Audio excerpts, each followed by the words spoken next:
Estic jubilada i com que tinc bastant temps lliure em dedico a fer videoreceptes de cuina molt senzilleta en català i després les penjo a YouTube.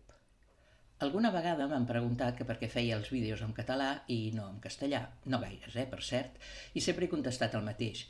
Jo sóc catalana, el català és la meva llengua, me l'estimo i també em sap molt greu que cada vegada es parli menys i tingui tan poca presència en les xarxes socials.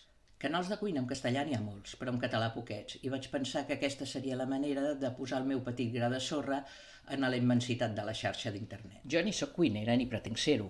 El meu únic objectiu és fer algun tipus de contingut que sigui en català i que doni una mica més de presència, doncs això, del català a la xarxa d'internet.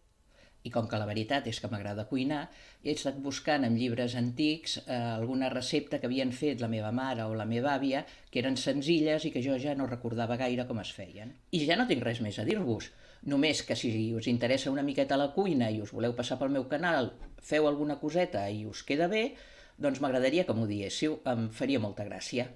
Gràcies per haver aguantat aquest rotllo i fins aviat. Adeu.